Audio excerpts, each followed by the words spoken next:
പിന്നീട് ഒരിക്കൽ അദ്ദേഹം പറഞ്ഞു, ഈ ഡൊണാൾഡ് മരിച്ചുപോയി, അദ്ദേഹത്തിന് അന്ന് വരാൻ പറ്റിയില്ല. കുറേ നാളുകൾക്ക് ശേഷം വീണ്ടും ഈ പാസ്റ്റർ വന്ന് ഭവനം സന്ദർശിച്ചപ്പോൾ മോള് ആ പിതാവിൻ്റെ മരണസമയത്തെക്കുറിച്ച് പറഞ്ഞു. അവൾ പറഞ്ഞു, പാസ്റ്റർ, ഞാൻ അത്യാവശ്യമായ ചില സാധനങ്ങൾ വാങ്ങിക്കാൻ പുറത്തേക്ക് പോയതാണ്. തിരിച്ചു വന്നപ്പോൾ ഡാഡി ആ കസേരയിൽ കൈവച്ച് മരിച്ചു കിടക്കുന്നതാണ് കണ്ടത്. ഉടനെ ഡോക്ടർ വെതർഹെഡ് അതിനെക്കുറിച്ച് പറഞ്ഞിരിക്കുന്നത്, എന്ത് സംഭവിച്ചുവെന്ന് എനിക്ക് തീർച്ചയായും അറിയാം. അദ്ദേഹം തൻ്റെ കരങ്ങളെ യേശുവിൻ്റെ മടിയിലേക്ക് ഏൽപ്പിച്ചുകൊണ്ട് തൻ്റെ ജീവൻ വെടിഞ്ഞു. എത്ര കൂളായിട്ടുള്ള ബന്ധമാണ് അവൻ്റെ സംസാരം. ആ രീതിയിൽ യേശുവിനെ കണ്ടുകൊണ്ട് സംസാരിക്കുന്നതാണ് വാസ്തവത്തിൽ പ്രാർത്ഥന എന്ന് പറയുന്നത്. ഒഫീഷ്യലായിട്ടുള്ള കാര്യങ്ങളല്ല. പ്രത്യേക അതുകൊണ്ടാണ് കർത്താവ് പറഞ്ഞത്, call him Abba father, he is your Abba. നിന്റെ വീട്ടിൽ നീ അപ്പനെ എങ്ങനെ കാണുന്നോ അതുപോലെ. അല്ലെങ്കിൽ എത്ര സ്നേഹം. ഇന്നത്തെ പിള്ളേരുടെ പറഞ്ഞാൽ ചിലപ്പോൾ മനസ്സിലാകത്തില്ല, കാര്യം അവർക്ക് അപ്പനോട് പോലും സ്നേഹമില്ലാത്ത സ്റ്റേജ് ഉണ്ടായേക്കാം. പക്ഷേ ഞാൻ പറഞ്ഞ അതല്ല, you know, as a common factor, you know, if you can see God Jesus as if you are seeing your father, that is prayer.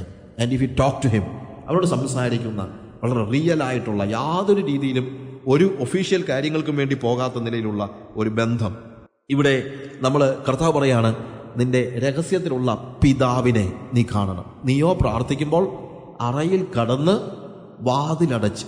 ഇവിടെ ഈ കാര്യവും വളരെ പ്രസക്തമാണ്. അറയിൽ കടന്ന് വാതിലടച്ചെന്ന് പറഞ്ഞാൽ എന്താണ് ഇതിൻ്റെ അർത്ഥം? അറയെന്ന് പറയുന്നത് it is our inner room. നമ്മുടെ ഇംഗ്ലീഷിൽ സാധാരണ എന്താണ്, ക്ലോസ്ഡ് ആയിട്ടുള്ള, നമ്മളുടെ ബെഡ്റൂമിനോട് ചേർന്നുള്ള, യുനോ, നമുക്ക് ഫ്രീ ആയിട്ടുള്ള, അത് നമ്മൾ ലോകത്തെ കാണിക്കുന്ന ഒരു റൂമല്ല. ഏത് നമ്മളുടെ ഡ്രസ്സെല്ലാം കൂടെ കൊണ്ടിരുന്നു, അല്ലെങ്കിൽ അതെപ്പോഴും നമ്മൾ നീറ്റായിട്ട്, അല്ലെങ്കിൽ that is our private room. അല്ലെങ്കിൽ നമ്മുടെ നാട്ടിൽ അങ്ങനെയുള്ള ഒരു സിസ്റ്റം ഇല്ലെങ്കിൽ ടേക്ക് ഇറ്റ് ആസ് ബെഡ്റൂം. നിന്റെ ബെഡ്റൂമിൽ കടന്ന് എന്ന് പറയുക. നമ്മുടെ ബെഡ്റൂമിൽ കടന്നു കഴിഞ്ഞാൽ ഉണ്ടാകുന്ന പ്രത്യേകത എന്താണ്? നമ്മുടെ ബെഡ്റൂമിൽ നമ്മൾ കടന്നു കഴിഞ്ഞാൽ നമ്മൾ മറ്റുള്ളവർക്ക് വേണ്ടി ഒന്നും ചെയ്യുന്നില്ല. ഞാൻ എൻ്റെ റൂമിലായിരിക്കുമ്പോൾ ഇവിടെ വരുമ്പോഴത്തേക്ക് എൻ്റെ ഷർട്ട് ചുളുങ്ങിയതാണോ, അതിന് എന്തെങ്കിലും പ്രോബ്ലം ഉണ്ടോ, കീറലുണ്ടോ എന്നൊക്കെ എനിക്കൊരു കൺസേൺ ഉണ്ടായിരിക്കും. കാര്യം ഇത് ഞാൻ തന്നെയല്ല കാണുന്നത്, നിങ്ങളെല്ലാവരും കാണുന്നതല്ലേ, ഇല്ലേ? പക്ഷേ എൻ്റെ ബെഡ്റൂമിൽ എൻ്റെ ഷർട്ട് ചുളുങ്ങിയതാണെന്ന് പറഞ്ഞ് എന്നെ അങ്ങ് ഭയങ്കരമായിട്ട് അത് സ്വാധീനിക്കും. അയ്യോ, ഈ ചുളുങ്ങിയ ഷർട്ടിട്ടുണ്ട്, എങ്ങനെയാണ് ഞാൻ എൻ്റെ ബെഡ്റൂമിൽ കിടക്കുന്നത് എന്നല്ല നമ്മൾ ചിന്തിക്കുമോ? ഇല്ല. ബിക്കോസ് അവിടെ ഞാൻ മറ്റുള്ളവരെ അറിയുന്നില്ല, കാണുന്നില്ല, അവർക്ക് വേണ്ടി ഞാനൊന്നും ചെയ്യുന്നില്ല. കർത്താവ് പറഞ്ഞ ഇതിൻ്റെ അർത്ഥം ഇതാണ്. നിങ്ങൾ പ്രാർത്ഥിക്കുമ്പോൾ അറയിൽ കടന്നാൽ നിങ്ങൾ എങ്ങനെ ഫ്രീ ആയിരിക്കുമോ, നിങ്ങളുടെ ബെഡ്റൂമിൽ നിങ്ങൾ മറ്റുള്ളവർക്ക് വേണ്ടി ഒന്നും ചെയ്യാതെ എത്രത്തോളം ഫ്രീഡം അനുഭവിക്കുന്നോ, അത്രത്തോളം ഫ്രീഡം ദൈവത്തോട് പ്രാർത്ഥിക്കുമ്പോൾ, സ്വർഗസ്ഥനായ പിതാവിനോട് പ്രാർത്ഥിക്കുമ്പോൾ നിനക്കുണ്ടാകണമെന്നാണ് പറയുന്നത്. മറ്റുള്ളവർക്ക് വേണ്ടി യാതൊരു എക്സ്പ്രഷനുമില്ല, യാതൊരു കാര്യങ്ങളുമില്ല. ഇനി ഈ പ്രാർത്ഥന ഞാൻ നേരത്തെ പറഞ്ഞല്ലോ, രഹസ്യ പ്രാർത്ഥന, പരസ്യ പ്രാർത്ഥന എന്നൊക്കെ വേർതിരിക്കേണ്ട കാര്യം പോലുമില്ല. ഒരു പരസ്യ പ്രാർത്ഥനയ്ക്ക് ഞാൻ പ്രാർത്ഥിക്കാമെന്ന് പറഞ്ഞ് കണ്ണുകൾ അടച്ച് പ്രാർത്ഥിക്കാൻ തുടങ്ങുമ്പോൾ ഞാൻ ഏത് സ്റ്റേജിലേക്ക് വരികയാണെന്നറിയാമോ? എൻ്റെ ബെഡ്റൂമിലേക്ക് കയറിയ പോലെ ആയിത്തീരുകയാണ്. അവിടെ പിന്നെ എൻ്റെ ചുറ്റും ഇരിക്കുന്നവരില്ല, അവർക്ക് വേണ്ടി ഞാൻ വാക്കുകൾ പരതിയെടുക്കുന്നില്ല, ഡിക്ഷണറി തപ്പുന്നില്ല, പുതിയ വാക്കുകൾ ഉണ്ടാക്കുന്നില്ല, അവരെ പ്രസാദിപ്പിക്കാൻ ഞാനൊന്നും ചെയ്യുന്നില്ല. ഒരു കോൺഗ്രിഗേഷനിൽ പോലും ഞാൻ പ്രാർത്ഥിക്കുമ്പോൾ കണ്ണുകൾ അടച്ച് സ്വർഗസ്ഥനായ പിതാവേ എന്ന് പറഞ്ഞു തുടങ്ങുമ്പോൾ പിന്നെ അവിടെ ഞാനും സ്വർഗസ്ഥനായ പിതാവും മാത്രമേ ഉള്ളൂ, വേറെ ആരുമില്ല. അതാണ് നീ പ്രാർത്ഥിക്കുമ്പോൾ. എങ്ങനെ പ്രാർത്ഥിക്കരുതെന്ന് പറഞ്ഞിട്ട് പറയാണ് എങ്ങനെ പ്രാർത്ഥിക്കണം. നിന്റെ റിലേഷൻ, പിതാവ് എന്നുള്ള ബന്ധം, യജമാനൻ എന്ന ബന്ധത്തിനപ്പുറത്ത് എന്താണ്? He's your father. നിന്റെ പിതാവ് എന്നുള്ള ബന്ധത്തോടുകൂടെ കൂളായിട്ട് വളരെ ഊഷ്മളമായ ഒരു ബന്ധത്തോടുകൂടി ദൈവത്തിന്റെ സന്നിധിയിലേക്ക് വരണം. നിന്റെ ഹൃദയം പകരണം. സങ്കീർത്തനങ്ങളൊക്കെ വായിക്കുമ്പോൾ നമ്മൾ കാണുന്ന ഒരു പ്രത്യേകത എന്താണെന്ന് അറിയാമോ? സങ്കീർത്തനക്കാരൻ മറ്റുള്ളവർക്ക് വേണ്ടി ഒന്നും പറയുന്നില്ല. അവൻ ഭയങ്കര ഫ്രീ ആണ്. ഹൃദയത്തിൽ എന്ത് തോന്നുന്നു അത് മുഴുവൻ വിളിച്ചു പറയുകയും ചെയ്യും. ചിലപ്പോൾ ഞാൻ ആലോചിച്ചിട്ടുണ്ട്, നിന്റെ കുഞ്ഞുങ്ങളെ പാറമേൽ അടിച്ചു കൊല്ലുന്നവൻ ഭാഗ്യവാൻ എന്നൊക്കെ പോയി പറയാൻ പോലും ആർക്കും മടിയില്ല. സങ്കീർത്തനക്കാരന് മടിയില്ല. കാര്യം അവന്റെ ഹൃദയത്തിൽ തോന്നിയത് അതാവൻ പറഞ്ഞത്. അത് പറയുന്നത് ശരിയാണോ തെറ്റാണോ എന്നുള്ളതല്ല, പക്ഷെ അവന്റെ ഹൃദയത്തിൽ അവൻ കള്ളത്തരം പറഞ്ഞില്ല. നമ്മുടെ പ്രശ്നം ദൈവത്തിന്റെ സന്നിധി പോലും നമ്മൾ കള്ളത്തരം പറയുന്നുള്ളതാണ്. പ്രിയമുള്ളവരെ, എൻ്റെ ഹൃദയം പകരുവാൻ കഴിയുന്ന ഒരു സ്ഥലമാണ് ദൈവസന്നിധി എന്ന് നമ്മൾ മനസ്സിലാക്കണം. എൻ്റെ ഹൃദയത്തിൽ കയ്പുണ്ടെങ്കിലും ആ കയ്പ് ഇറക്കി വെക്ക്. ഇവിടെ സങ്കീർത്തനക്കാരൻ അവനെ ശപിക്കാനാണ് തോന്നിയത്. ശപിക്കാൻ തോന്നിയപ്പോൾ അവൻ്റെ അടുത്ത് എന്ന് ശപിച്ചില്ല, ആരുടെ അടുത്ത് എന്ന് പറഞ്ഞു, കർത്താവേ, എനിക്ക് ഭയങ്കരമായിട്ട് ദേഷ്യം വരുന്നു, അവൻ്റെ കുഞ്ഞുങ്ങളെ പാറമേൽ അടിച്ചു കൊല്ലുന്നവൻ ഭാഗ്യവാൻ, എനിക്ക് അതുപോലെ അവനോട് ദേഷ്യമുണ്ട്. അവൻ്റെ ദേഷ്യം അവൻ എവിടെ ഇറക്കി വെച്ചു? ദൈവസന്നിധിയിൽ ഇറക്കി വെച്ചു. അവൻ്റെ കയ്പുകൾ അവൻ ദൈവസന്നിധിയിൽ ഇറക്കി വെച്ചു. അവൻ്റെ വിഷാദങ്ങൾ അവൻ ദൈവസന്നിധിയിൽ ഇറക്കി വെച്ചു. അവൻ്റെ സന്തോഷം അവൻ ദൈവസന്നിധിയിൽ ഇറക്കി വെച്ചു. ഹൃദയം പകരുന്ന ഒരു സ്റ്റേജ്. അതുകൊണ്ടാണ് എബ്രായ കവിതകളെല്ലാം, കവിതയെക്കുറിച്ച് വേർഡ്സ് എന്ന് പറഞ്ഞാൽ നമ്മളെല്ലാം spontaneous overflow of powerful emotions. Spontaneous overflow, these are poems. ഇതെല്ലാം വാസ്തവത്തിൽ എന്താണ്? അവൻ്റെ ഹൃദയം അവനെ ഇറക്കി വെക്കുകയാണ്. ഇതുപോലെ ദൈവത്തിൻ്റെ സന്നിധിയിൽ ഫ്രീ ആകാനായിട്ട് നമുക്ക് കഴിയണം. ആളുകളോട് നമുക്ക് കയ്പുണ്ടാകാം എന്നല്ല ഞാൻ പറഞ്ഞത്, പക്ഷെ കയ്പുണ്ടെങ്കിൽ അത് മൂടിയിടരുത്. കയ്പുണ്ടെങ്കിൽ ദൈവസന്നിധിയിൽ അത് ഇറക്കി വെക്കണം. അവനോട് പോയി പറയുകയല്ല, ദൈവത്തിൻ്റെ സന്നിധിയിൽ നിന്റെ മനസ്സിലെ ഫീലിങ്സ് പറ. കർത്താവിനോട് പറ, കർത്താവ് എനിക്കിതാ തോന്നുന്നത്, എനിക്ക് ഭയങ്കര സങ്കടം തോന്നുന്നു. നമ്മൾ ദൈവത്തോട് ചോദ്യങ്ങൾ ചോദിക്കാമോ എന്നൊക്കെയാണ് നമ്മൾ അങ്ങനെയൊക്കെ പറഞ്ഞാൽ ദൈവത്തിന് ദേഷ്യം വരത്തില്ല എന്നൊക്കെയാണ്. നമ്മൾ അങ്ങനെ പറയണ്ടല്ലോ, ഹൃദയത്തിൽ തോന്നിയാൽ ദേഷ്യം തോന്നുന്നില്ലേ? എന്നാൽ പിന്നെ അത് പറയുന്നതല്ലേ നല്ലത്. ഞാൻ എൻ്റെ ഒരു സുഹൃത്ത്, ഒരു പയ്യൻ്റെ പിതാവ് മരിച്ച സമയത്ത് ഇതേപോലെ ഒരു സന്ദർഭം. ആ സമയത്ത് ഞാനവിടെ ഇല്ലായിരുന്നു. അവൻ്റെ പിതാവിൻ്റെ അളിയൻ ക്യാൻസറസ് ആയിട്ട് മരിക്കുന്നത്. അദ്ദേഹത്തിന് വേണ്ടി എല്ലാവരും പ്രാർത്ഥിച്ചു. തന്നെയല്ല, അദ്ദേഹം അന്ന് ഇൻ്റർനാഷണലായിട്ട് അറിയപ്പെടുന്ന ഒരാളായതുകൊണ്ട് അവിടെയുള്ള എല്ലാ സുഹൃത്തുക്കൾക്കും ലെറ്റർ എഴുതി എൻ്റെ ബ്രദറിലോ ഇതുപോലെ സുഖമില്ലാതെ കിടക്കാണ്, പ്രാർത്ഥിക്കണം എന്ന് പറഞ്ഞു. പക്ഷേ എല്ലാവരുടെയും പ്രാർത്ഥന ഉണ്ടായിട്ടും ഏറ്റവും ഒടുവിൽ അദ്ദേഹം മരിച്ചുപോയി. അപ്പോൾ ഈ സമയത്ത് ഞാനവിടെ ഇല്ലായിരുന്നു. കുറച്ച് ദിവസങ്ങൾ കഴിഞ്ഞിട്ട് ഞാൻ വന്നിട്ട് ആ മോനെ കാണാനായിട്ട് അവിടെ ചെന്നു. അവൻ ചെന്ന് കഴിഞ്ഞപ്പോഴത്തേക്ക് അവൻ പറഞ്ഞു, അപ്പിച്ചായി മരിച്ചു, നാച്ചുറൽ ക്യാൻസർ വന്നതല്ലേ, മരിക്കും. പക്ഷേ എൻ്റെ ഒരൊറ്റ ചോദ്യമേ ഉള്ളൂ, ഇത്രയും പേര് പ്രാർത്ഥിച്ചിട്ടും എന്തുകൊണ്ടാണ് എൻ്റെ അപ്പിച്ചായി നാം വിളിക്കുന്നത്? അപ്പിച്ചായി എന്തുകൊണ്ടാണ് മരിച്ചത്? ഇത്രയും പേര് പ്രാർത്ഥിച്ചിട്ട് ദൈവം എന്താ പ്രാർത്ഥന കേൾക്കാഞ്ഞത്? എന്നിട്ട് അതേ സമയം തന്നെ അവൻ പറഞ്ഞു, നമുക്ക് ദൈവത്തോട് ചോദ്യങ്ങൾ ചോദിക്കാൻ പറ്റത്തില്ലല്ലോ. ഞാൻ ചോദിച്ചു, അതാണ് നിന്നോട് പറഞ്ഞു, ദൈവത്തോട് ചോദ്യം ചോദിച്ചാൽ എന്നാ പറ്റും? അയ്യോ, നമുക്ക് ദൈവത്തോട് ചോദ്യം ചോദിക്കാൻ പറ്റുമോ? ഞാൻ പറഞ്ഞു, വൈ നോട്ട്? അയ്യോ, എല്ലാവരും പറയുന്നത് നമുക്ക് ദൈവത്തോട് ചോദ്യങ്ങൾ ചോദിക്കാൻ പറ്റത്തില്ലെന്ന്. ഞാൻ പറഞ്ഞു, അങ്ങനൊന്നുമില്ല മോനെ, ചോദ്യം ഉണ്ടെങ്കിൽ ചോദിക്കണം. ദൈവത്തോട് നിനക്ക് സംശയമുണ്ട്, അല്ലെങ്കിൽ നിനക്ക് സംശയമുണ്ട്, എന്തായാലും ചോദ്യം. നമുക്ക് ദൈവത്തോട് ചോദ്യങ്ങൾ ഞാൻ ദൈവത്തോട് ചോദ്യങ്ങൾ ചോദിക്കുന്നത് ദൈവത്തിന് ഇഷ്ടമില്ലെങ്കിൽ അതെന്തുവാ? അത് പിന്നെ നമുക്കെന്തോ ബന്ധം ഇല്ലേ? അതത്ര ശരിയായ ഒരു കാര്യമാണോ? തന്നെയല്ല, ചോദ്യങ്ങൾ ചോദിക്കുന്നത് തെറ്റാണെങ്കിൽ അതിനുവേണ്ടി ദൈവം കോപിക്കുമെങ്കിൽ ദൈവം ആദ്യം കോപിക്കേണ്ടത് യേശു കർത്താവിനോടാണ്. കാര്യം കാൽവറി ക്രൂശിൽ കിടന്നുകൊണ്ട് കർത്താവ് ഒരൊറ്റ ചോദ്യം, എൻ്റെ ദൈവമേ നീ എന്നെ കൈവിട്ടത് എന്താ? ചോദിച്ചല്ലോ ഇല്ലേ? അപ്പൊ യേശുവിനെ ചോദിക്കാമെങ്കിൽ പിന്നെ നമുക്ക് ചോദിച്ചാൽ എന്താ? തീർച്ചയായിട്ടും ചോദിക്കാം. അവൾ എൻ്റെ ഹൃദയത്തിൽ ഒരു ചോദ്യം ഉണ്ടെങ്കിൽ കർത്താവിനോട് ചോദിക്കാം. എൻ്റെ ജീവിതത്തിൽ എനിക്ക് സംശയം ഉണ്ടെങ്കിൽ ചോദിക്കാം. പിന്നെ എല്ലാത്തിനും ഉത്തരം എനിക്ക് മനസ്സിലാകണമെന്നില്ല. ഉത്തരവില്ലാത്തത് കൊണ്ടല്ല, ഉത്തരം ഉണ്ടെങ്കിലും ചിലപ്പോൾ നമുക്ക് മനസ്സിലാകത്തക്ക രീതിയിലുള്ള മെച്യൂരിറ്റി നമുക്ക് ഇല്ലായിരിക്കും. ഇപ്പം 3 വയസ്സുള്ള എൻ്റെ കുഞ്ഞ് എന്നോട് ചോദിക്കുകയാണെന്ന് വെച്ചോ, അപ്പം ഇതന്നെ ഈ പ്ലെയിനൊക്കെ മോളിൽ ചെല്ലുമ്പം താഴോട്ട് വീഴാത്ത, ഞാനാണെങ്കിൽ ഒരു കല്ലെടുത്ത് എറിഞ്ഞപ്പോൾ അത് താഴോട്ട് വരുന്നു, അതുകൊണ്ട് പ്ലെയിൻ മോളിൽ തന്നെ നിൽക്കുന്നുണ്ടോ, ഇതന്നെ ഇങ്ങനെ നിൽക്കുന്നേ ഉണ്ടെ ഞാൻ അവളെ പിടിച്ച് 2 പൊട്ടിക്കൊള്ളു. അപ്പനോടാന്നോട് ഇങ്ങനെയുള്ള ചോദ്യമൊക്കെ ചോദിക്കുന്നത് എന്ന് പറഞ്ഞാൽ ചോദിക്കുമോ? ഇല്ല.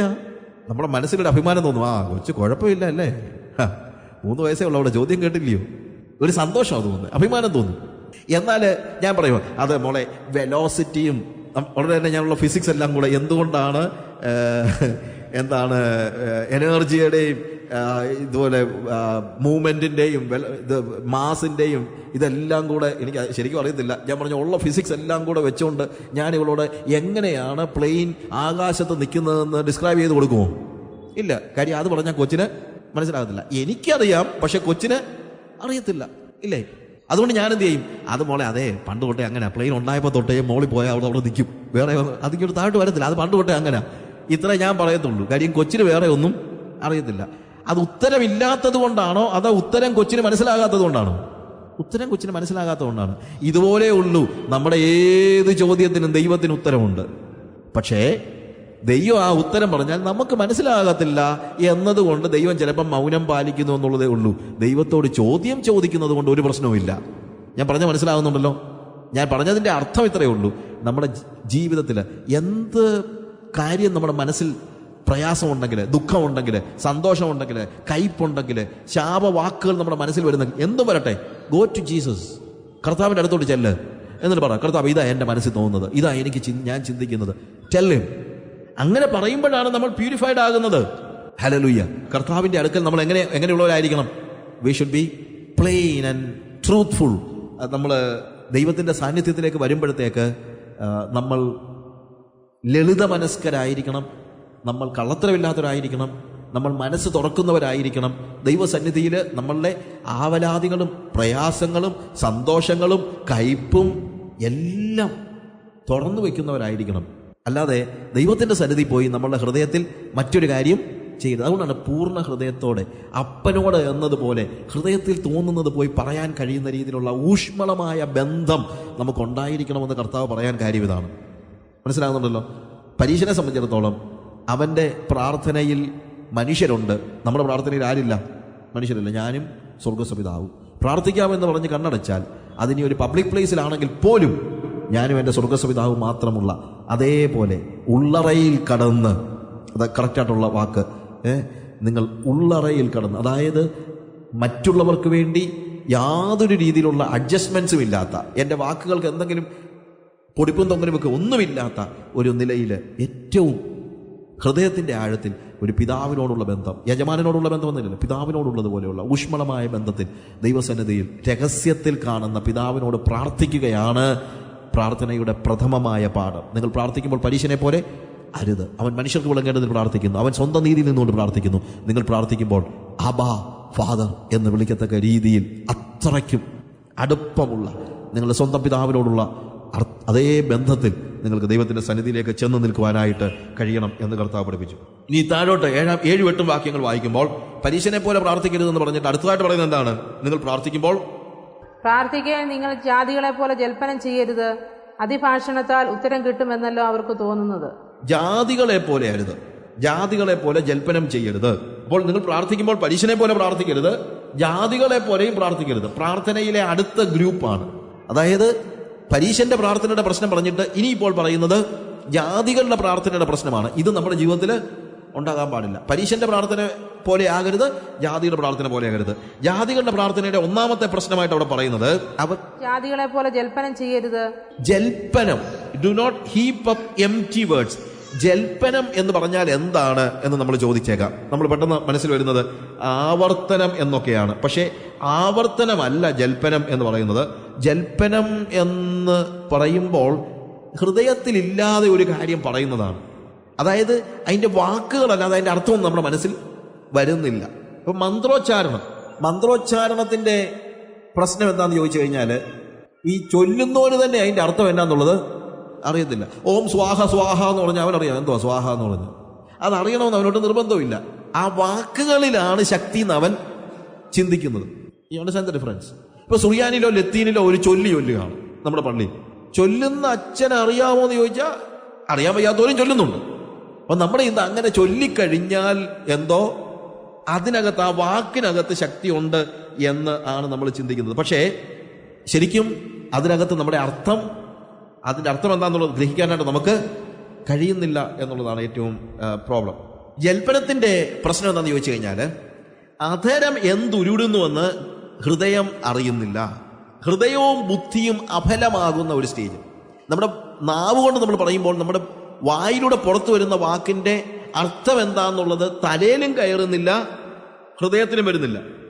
ഒരു മെമ്മറി ഡിസ്പ്ലേ ആ വാസ്തവത്തിൽ ജൽപ്പനം എന്ന് പറയുമ്പോഴത്തേക്ക് നമ്മൾ കാണാതെ പഠിച്ച കാര്യങ്ങൾ പറയുന്ന ഒരു കാര്യമാണ്. അല്ലാതെ വേറെ ഒരു ഹൃദയത്തിലേക്കോ തലയിലേക്കോ ഈ സാധനം വന്ന് കയറാത്ത ഒരു സ്റ്റേജ്.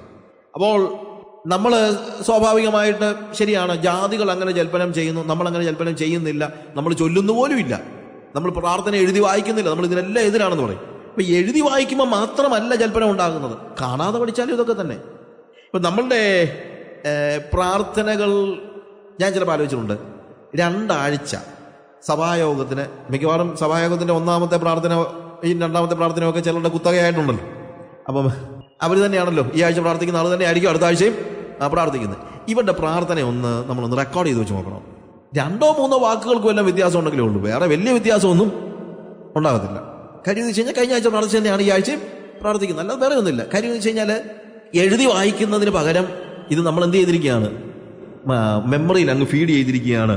അതും ജൽപ്പനം തന്നെയാണ്.